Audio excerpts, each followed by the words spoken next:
Sí.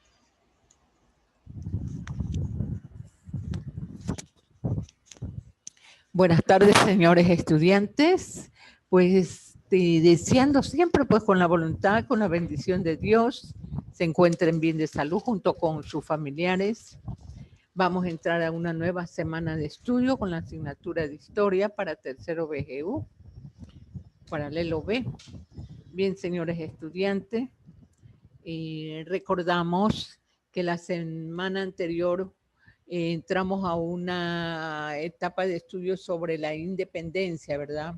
Vimos primero la conquista, la colonia, a breve rasgo, porque no, y luego entramos a la independencia.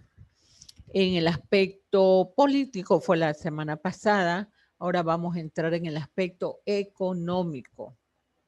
Bien, señores estudiantes, entramos entonces a una nueva etapa de estudio en esta semana. Dice, independencia en el aspecto económico. Independencia en el aspecto económico. Bien, dice, una vez lograda la independencia en el siglo XIX, continuaron como agroexportadores y dependientes de monocultivos como el cacao, café, plátano, caña de azúcar. En lo económico, no sufrió variaciones significativas, pero en cambio, el único cambio fue la libertad de los criollos para el comercio internacional, pues las manufacturas seguían provenientes del exterior. A finales del siglo XIX se hacía necesario incrementar la productividad para poder insertarse en el mercado mundial como principal fuente de ingreso para los jóvenes republicanos de América Latina. ¿Qué países intervienen en esta productividad? Fueron Alemania, Inglaterra y Francia, que dirigieron sus préstamos a la extracción de materias primas que se exportaban, productos que eran comprados por países latinoamericanos. Esta dependencia económica fue transferida a empresas norteamericanas, especialmente en Centroamérica, Cuba y Puerto Rico, donde Estados Unidos mantenía un protectorado. Para que ustedes me entiendan mejor, vamos a recordar qué es un protectorado. Protectorado es la soberanía parcial que un Estado ejerce sobre un territorio que no está incorporado por completo. En este caso, los Estados Unidos va a iniciar un protectorado sobre colonias que todavía no estaban en proceso, no estaban incorporados a él por completo, no estaban incorporados. Pero sin embargo, él va a ejercer un protectorado, sobre todo en Centroamérica, Cuba y Puerto Rico.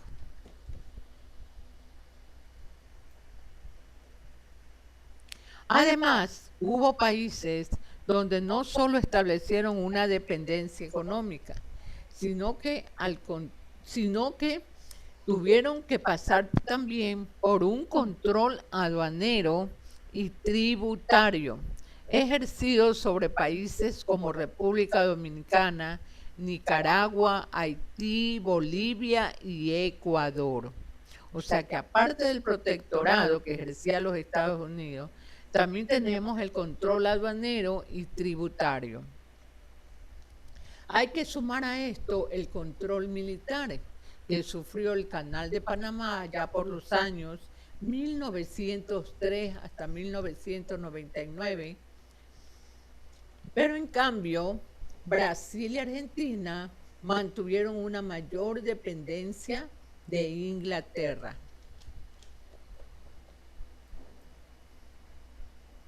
La extracción del petróleo.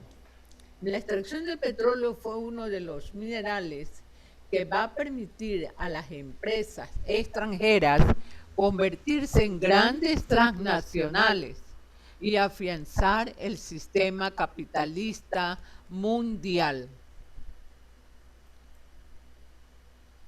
Bien, señores, a grandes rasgos hemos visto cómo fue la política económica en las colonias españolas en América. Bien, vamos a ver un video muy interesante respecto al tema.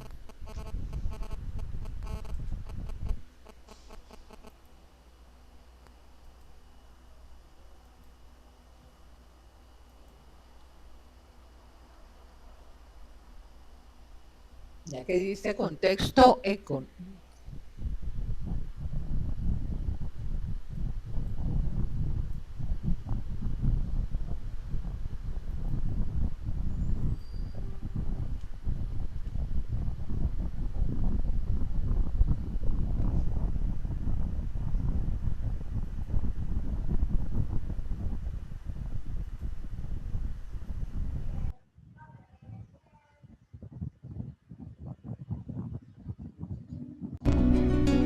Contexto económico y político de Latinoamérica a fines del siglo XIX y comienzos del siglo XX.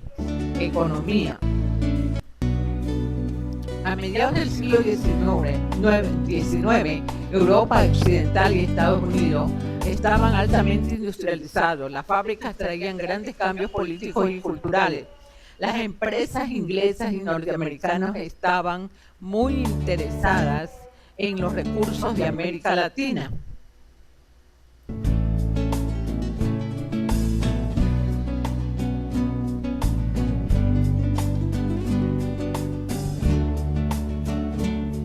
Hacia 1850, la segunda revolución industrial se basó en el uso de tecnología más avanzada en la producción de materiales sintéticos y combustibles derivados del petróleo. El transporte evolucionó con el crecimiento de los ferrocarriles, las innovaciones en el transporte marítimo y la invención de las cámaras de refrigeración.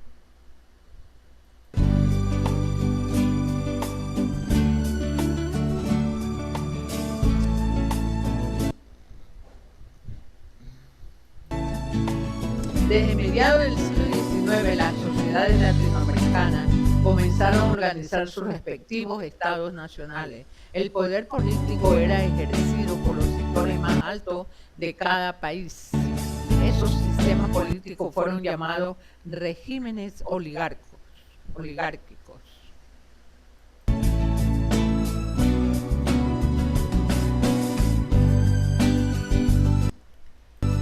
América Latina se insertó en la División Internacional del Trabajo como proveedora de materias primas para la industria inglesa, otros países de Europa Occidental y Estados Unidos.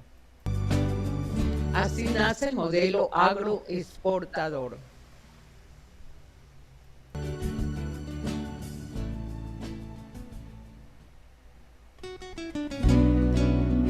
Este modelo agroexportador se basó en la exportación de materia prima y alimentos hacia los países industrializados, importación de los bienes de producción en fábricas del Reino Unido, Estados Unidos y otros países. El mismo modelo se extendió hasta la ganadería y la minería.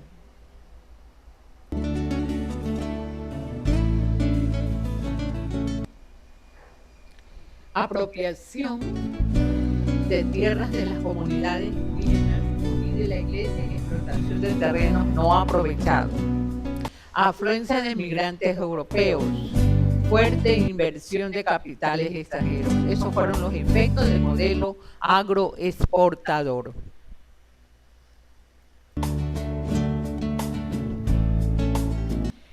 ¿Cuáles fueron los países o en qué se especializaron los países durante el modelo para exportar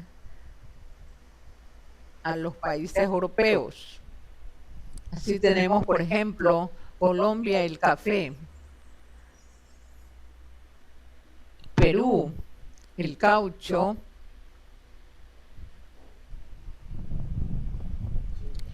Cobre. También, a ver, en Argentina, la lana. En Chile, el salitre. En Brasil tenemos el azúcar.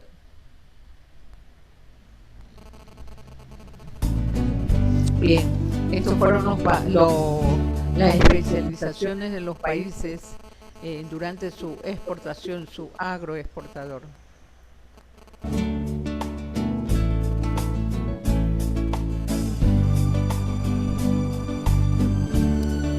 Impactos del modelo en América Latina. La principal beneficiada fue la burguesía latinoamericana, pues acaparó todas las tierras fértiles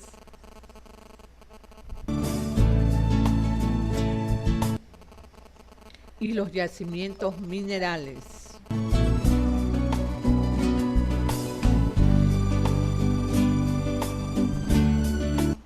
Los perjudicados resultaron ser el ambiente y las comunidades indígenas que fueron desposeídos de sus tierras y explotados de diferentes maneras.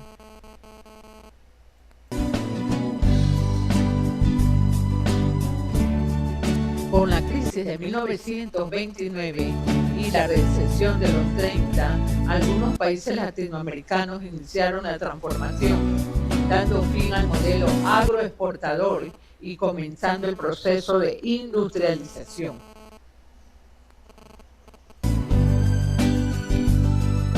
De América Latina.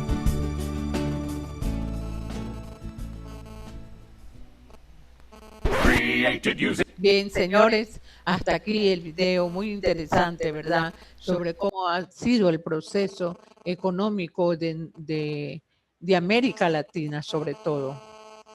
Bien, señores, vamos a revisar las preguntas. Bien, aquí tenemos las preguntas con respecto al tema.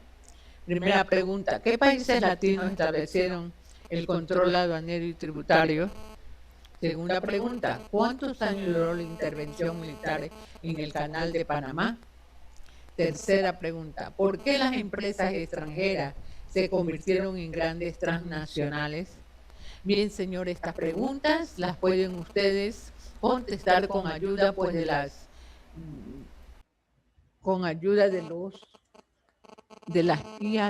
las guías positivas, señores. Bien, y también del video que les envié. Bien, señores, pues yo les agradezco la clase hasta aquí y pues nos vemos en la próxima. Hasta la próxima. Muchas gracias.